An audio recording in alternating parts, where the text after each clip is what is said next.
I saw this Instagram reel a couple of days ago that I sent to my sister, and ever since I've wanted to do the same thing. So this creator had taken a couple of their favorite books and drawn pictures in like the front couple of pages, like the dedication page or before the cover, fan art of the book in the book itself. And I was like, oh my gosh, that's incredible. I'm obviously a book lover, and if you don't know, I'm also a huge artist. I have a bullet journaling channel where I draw, as well as this channel. I wanted to try it today with you. So I'm currently in the middle, I shall take these pens off because they're covering the front, but I'm in the middle of my reread of Serpent and the Wings of Night. I got this book in one of my recent vlogs at Half Price Books. I got the sequel as well. I already read these last May, but I've wanted to reread this one specifically, and I'm a mood reader at heart, so although I have so many other books that I really should be reading and not be rereading, I decided I wanted to do this because I make the rules and I just wanted to. I'm currently 50% of the way through this reread, and I have been annotating and tabbing everything. I will show you a full flip through in just a few minutes, but what I wanted to do was draw some fan art for this book inside the front cover. And there's space at the bottom down here, and I don't know if you can see it on camera, but I made a little sketch of our main girl, Aurea. In this book, it was 100% inspired by this picture I'll put here on the screen. I love looking up fan art for my characters, and I felt like this one was very accurate, specifically for Aurea. Now there is Rain, the love interest, behind her, like flying behind her, but I decided to just do Aurea in this first book, and then if I decide to draw something in the next book, I wanted to do this picture, which has both of them, because I feel like this first book is more actiony, whereas the sequel is more like political based. I feel like that picture of the two of them together makes more sense for book 2. So I already did the pencil sketch like I showed you. Now I'm gonna go draw the outline and see if I can make it look kind of like hers.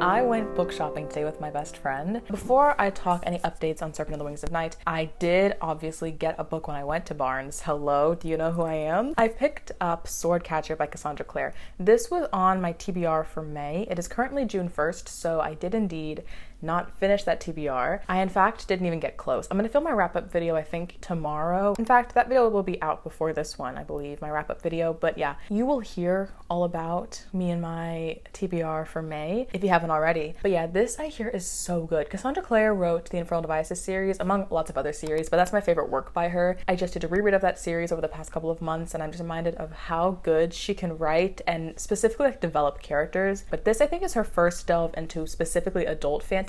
I've heard that there is a romance subplot in this, but it is not by any means the main plot. I've just heard that this is really intriguing fantasy, and it's a plot that's really original, I think, because it's the sword catcher. So we're following the sword catcher of, I think, either the king or the prince. It's the prince. So our main guy character is Kel, and he is the sword catcher, aka the body double of the royal heir, Prince Connor Aurelian. So he basically stands and pretends to be Connor in public places. That way, if someone decides that they want to assassinate the prince, they're taking Kel's life and not the actual prince's life. Crazy job. But I've heard really good things about this book, and besides knowing that this person is a sword catcher, I know legitimately nothing else. I'm wondering if there is a girl in this book as well. I think her name is Lynn, and she is a physician with magical abilities, but again, I'm reading this from the back, as you can tell, I don't know. And I think this cover is super sick. It's not like super, I wouldn't even say it's like incredibly pretty.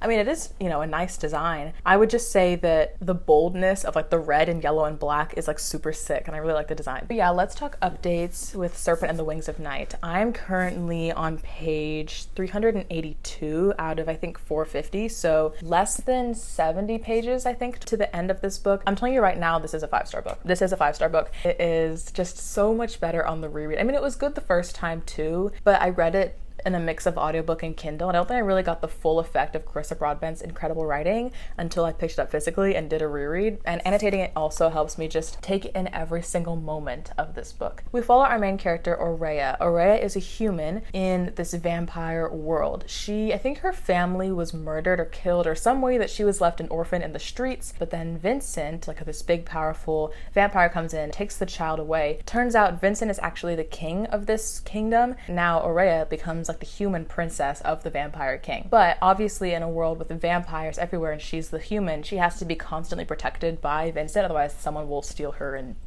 kill her. And so she decides to enter this competition called the Kajari, and the winner gets one wish from the god Nyaxia. And I think that Aurea's wish going into this is that if she wins, she can become a vampire. So she enters this trial, but again, she's a human and the rest of them are all vampires, so it's like, is she gonna win? Odds are quite low, but since it's the main character, you can guess what you want to guess. And then also this is a fantasy romance, so we meet this guy named Rain. Character development is fantastic. I actually think that Rain has a really, really good personality. Usually it's that the girl is the sunshine, or not even a fantasy like sunshine, like grumpy sunshine, but more just like the girl is the one that pulls the broody, quiet, tall, dark, and handsome love interest out of his shell. In this book, I feel like it's reversed. Because Aurea is a human in a vampire world, how many times can I say that in this one clip? She is basically being taught her entire life to prove herself, and she always has to be on guard, and that obviously still holds up in the death competition. So she has like such a guard up against Rain,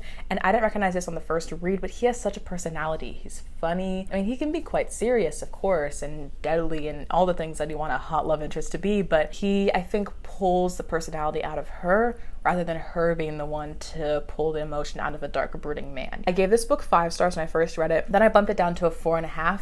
I think I'm gonna bump it back up to a 5 now because it genuinely is so good. Carissa's writing is so beautiful. Almost done. I have less than 100 pages left, and I'm gonna try to work on it right now. Oh, by the way, my art from yesterday, I'm super happy about it. I'm super happy. Let me show you the finished result. This is one of those things that I'm really happy that I did it, and I love looking through not only all of my tabs, because I don't know if you can really tell, but there are tabs galore in this book. Well, maybe you can't even see it. I can see them. But yeah, I need to stop yapping and finish this book. Maybe not this exact second, but I'm gonna read a little bit more right now. I'm honestly just waiting because I know the plot twist at the end of this and it's absolutely incredible, and I'm just like waiting for that scene to finally come, because when I first read it, my jaw was like on the floor.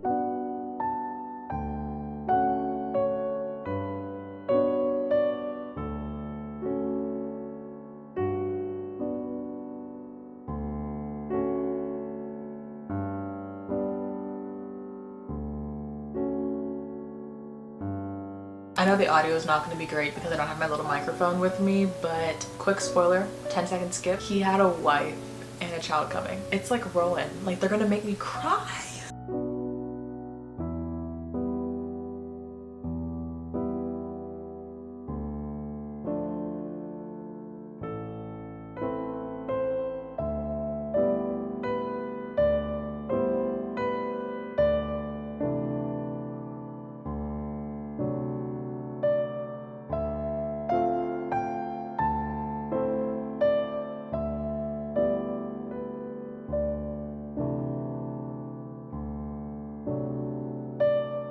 You can always tell when I just finished filming because this room is covered in like books and filming supplies, but I've been talking for like an hour. I just filmed my May wrap up and June TBR video, so I'm gonna make this update so quick. But I finished this book last night after I stopped shooting. Should I put it here? I feel like it stands out more here. Anyway, it's really not that important. I finished this book also, I blended with the wall. Maybe it's better for me to be over here. There's a lot of white and beige going on right now. It's so not the point. This was, like I predicted, a 5-star. Writing is impeccable. When I show you the annotations for the very end of this book, I wrote on like every other page, and I've read this book before, but yeah, I'm still like, oh my goshing in like the margins, or I'm like, he did not just do that in the margins when you knew it was coming because you read this book last year, and yet I'm still reacting like this. I was like getting goosebumps as I finished this book. The plot just at the end, you're not gonna expect. Like when I first read this, I was like jaw dropped, but then also on the reread, you kind of see the hints, but then also not really. It's just so good. This is is perfect fantasy in my opinion. It's not Throne of Glass level because that's like my favorite series of all time, but this is like exactly what a 5-star fantasy romance needs to strive to be. As someone who doesn't really like trials in her books, because I feel like every single fantasy book has a trial these days, this is trials done well. They're not too long, but they're detailed, engaging, and yet there's so much more besides the trials in the book. It's a 5-star. And I have found so many 5 stars in the past couple of weeks, but also it's because I'm rereading books. So am I cheating? Maybe. But I honestly don't even care. I did just pick my June TBR, so there is a list of 6 potential books that I could be picking up next, and I think I'm gonna pick a book that's not on the list at all. It's up here, I don't even know if you can see it. I should grab it, but there's like a stack of books on top. Oh, don't be lazy, just grab it, Sophie. Yeah, so the book is Shield of Sparrows. I bought this in my last reading vlog, and I was gonna pick something else to read today. Honestly, I was thinking in my head of different ideas, and then I saw one singular piece of fan art on Instagram and decided to pick this up. So I haven't started it yet, but I'm probably going to this afternoon. Very excited about it. Also, cover is gorge, spine is gorge, but look at this naked hardback, because there is like a beautiful gold foil drawing, and then of course we have the spine on the side. Sick. So this is my next reading plan, but like I said, short and sweet. I've been filming for so long today, I need to stop talking, so I'm gonna go.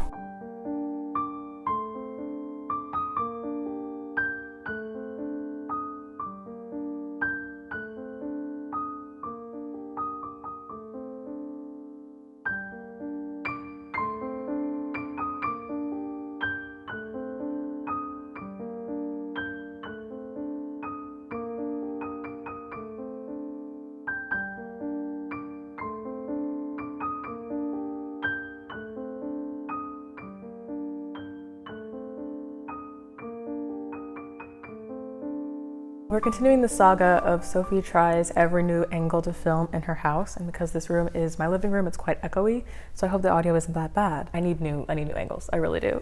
Anyway, it's currently, what day is it? Wednesday, and I have some reading updates for you. So I have been reading Shield of Sparrows, like you guys saw me go yesterday, I think, to the park with my sister, getting a little further in this, but I have been so busy. So because of that, although I need to be filming content about the books that I'm reading, I'm having no time to actually read the book. So I got to like, I think 10%. This book's like 500 pages and I'm on page 62, so a little over 10% of the way through this book. I'm barely in it, so I really don't have anything of substance to say. I will just say though, describing the plot and my initial reaction to this book, it is not like normal fantasies, which makes sense because Stephanie Perry is not a usual fantasy author. In the very beginning of this book, we have her backlist, which is insane. I knew that she wrote the Edens series, but this page has all of the books that she's ever written ever, and I'm like, that is an astounding list of books that you have written and published. But I think of all of these books, the majority, if not all, are contemporary romance and or literary fiction, and I can tell through her writing style that she is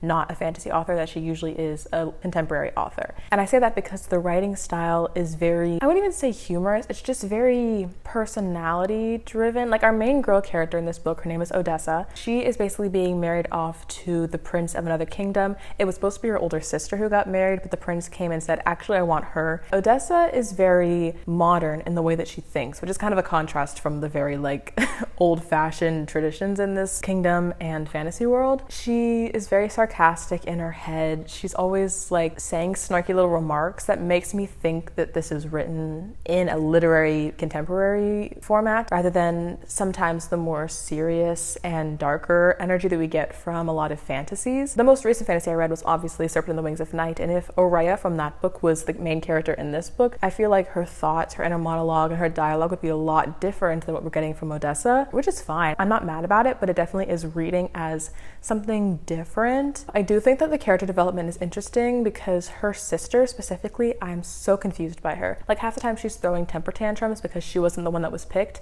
and half the time she is like mature and is apparently good at fighting because she has knives strapped to her gown. I'm like, I need to understand this character, but she is like two polar opposites in the same person. I'm nervous about the character growth through the rest of this book because of that issue, but I really shouldn't, make any preemptive judgment. Mixed feelings. I'm excited about it, but because I have not had much time to read physically, I actually decided to pick up an audiobook last night as well. So I'm still reading this, but I also picked up Say You'll Remember Me by Abby Jimenez on Libro FM last night. Now this book came out, I think, in April, so I'm a couple months late into reading it. I actually need to catch up on my new releases. I've had a couple that I still have yet to read. Everyone really loved this book, and of course they do. It's Abby Jimenez. I love Abby's books. I've read 3 of hers in the Part of Your World trilogy. They're all 4 stars. This book is basically Samantha and I think his name is Xavier. Xavier is a vet. Samantha comes in with a cat that I think she found and she wants to get checked out, and Xavier realizes this cat doesn't have a butthole, and so she has to get surgery for this cat, but it's not her cat, and the surgery is like $5,000 to $10,000, and so Xavier's like, it's probably best, unfortunately, to put this cat down, and she's like, I'm not going to. So she goes and starts a GoFundMe and raises the money,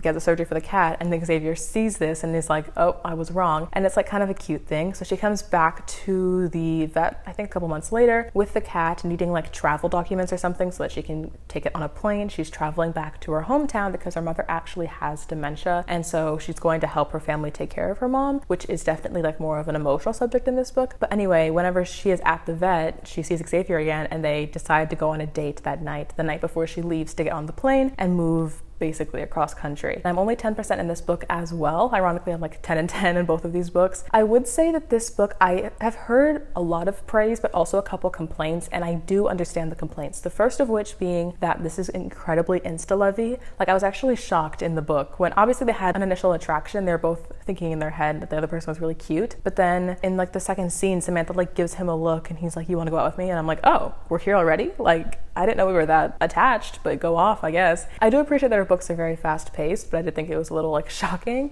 And then the other complaint I've gotten is this is very like leaning into contemporary TikTok lingo. Like, the main guy character, Xavier, has been compared to Rezand, I'm not joking, like 4 times in like the first couple of chapters. And the first time was funny, the second and third time was a little annoying. So I'm being mindful of those complaints that I've heard because I do understand them. But overall, Abby has always been a great author for me. Everything I've read by her has been astoundingly good. Fantastic contemporary romance, and I have high hopes for this one, even though I have been putting it off because I'm trying to like not force myself to read new releases until I'm ready for them, but I think I'm in the mood for this one right now. So we're gonna bounce back and forth between audiobook on Libro FM and my physical copy of Shield of the Sparrow. But also, this video is not at all sponsored, but I did want to actually bring this to your attention because, like I said, I'm listening to this audiobook on Libro FM, and I actually have an affiliate partnership with them. So if you're unaware, Libro FM is a platform where you can listen to audiobooks and purchase them just like you can on things like Audible. I got an email this morning that they have a sale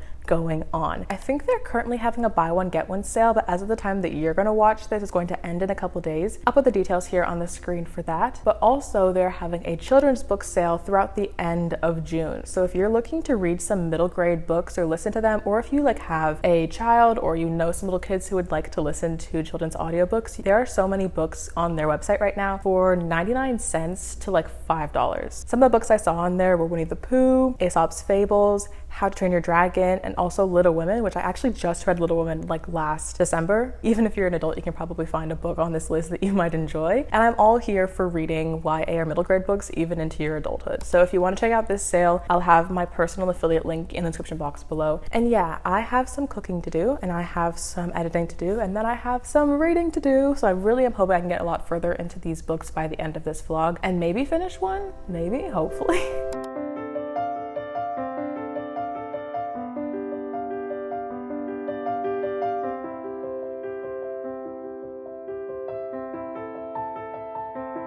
I've been listening to the audiobook of Say You'll Remember Me, and I don't want to say much, but I will just say that number 1, I think I guessed the plot twist with the dad on like page 7. Like, I don't know it for sure yet, but I'm like so positive I know what's happening with the dad. And then my second point is I'm not disliking this book at all. It's a classic Abby Jimenez book in my opinion. We have the, slightly cringy millennial humor, the same jokes repeated, but it almost seems like an inside joke for those who've read and known the book, that kind of thing. Of Of course, both the main characters are super sweet, whatever. It's, you know, a classic romance, but I'm not gonna lie, it's not hitting me as much as the other ones I've read by her. My favorite by her, I think, is Yours Truly, and then Part of Your World, and then Just for the Summer, and this might be at the bottom out of the 4. I don't have a rating yet. I'm 65% of the way through, by the way, but I'm thinking around a 3.5 right now. Still, you know, a really good, solid romance book, but nothing that's like really standing out to me as something that makes this book, you know, incredibly amazing compared to other romances. I know it's emotional,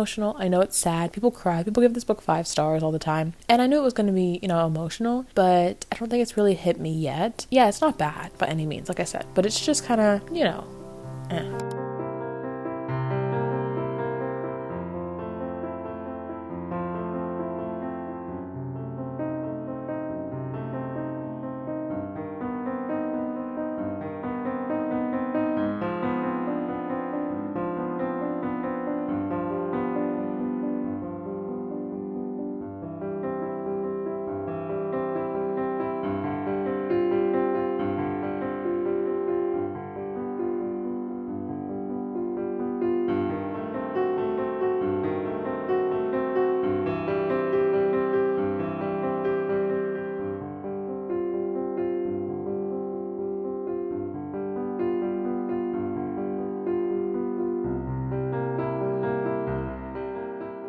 It's been a few days. I've been a little bit of an iffy vlogger, but in my defense, I've been trying to figure out an apartment for next year, trying to plan a girls trip, about to leave for a different trip. It's been really, really busy. My head's all over the place, but I'm here to wrap up today's vlog. And I want to talk about books because I don't think I ever gave a final wrap up for literally half the books I was reading in this vlog. So let's start with Say You'll Remember Me by Abby Jimenez. I finished this audiobook either the day that I filmed that last clip or the day after, and I gave it 3.5 stars.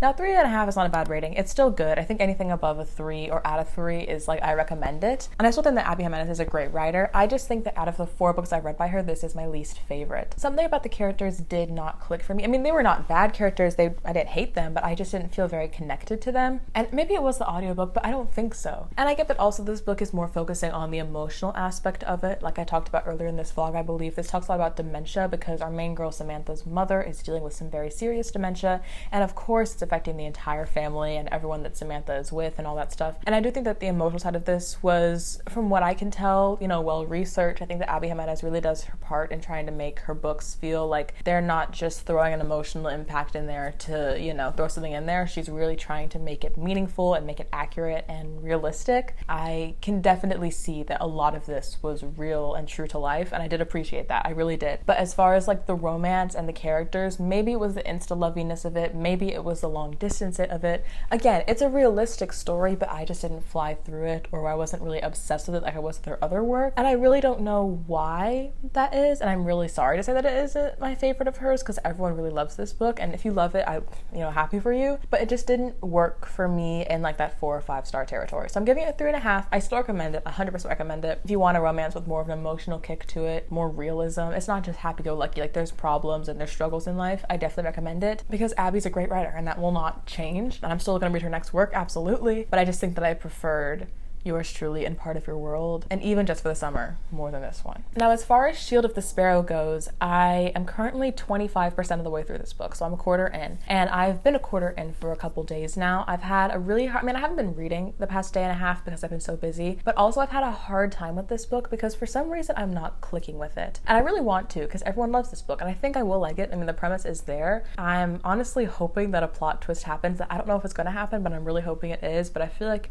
if that was a twist, then that would be more advertised as such to do with the love interest. I don't know, we'll see. But I still intend to finish this book. I just think that I'm gonna have to put it down for a few days because I'm leaving for my trip tomorrow. Spoiler alert, I'm not bringing this book with me on the trip, and I want to give it its fair shot, so I'm gonna put it down for now and come back to it later. So this is like a soft DNF, but I will return to this at some point. But we did get a 5-star out of this vlog, maybe an expected 5-star, but still one nonetheless. If you haven't picked up this series, please do. I'm still debating whether or not I should reread Ashes in the Star-Cursed King, but I really want to read Misha's book because book 3 came out last November, and I believe book 4 comes out soon, like sometime later this year. So I have work to do and I need to catch up. This was such a fun 5-star, and I'm so glad that I vlogged this reread because it was so worth it. I feel like I didn't do that many bookish things in this video. Maybe I did. I went to the bookstore, I drew my book, I went on a little walk with my sister. We did some bookish things. I was debating making a reading journal spread in this video, but I decided to put that on my bullet journaling channel. So if you want to see a reading journal video, I believe it's going to be out, wait, my calendars are like all over my head, either this coming Saturday or next Saturday on my other channel, Mingo Studio. I will have a reading journal video going out. So if you want to watch that, definitely subscribe to that channel as well. But also subscribe to this channel because it's smaller and it's cool, okay? We have a fun time over here. I love you so much. Have an amazing week, and I will see you next week for my vacation vlog. It's gonna be so fun. So I'll see you then.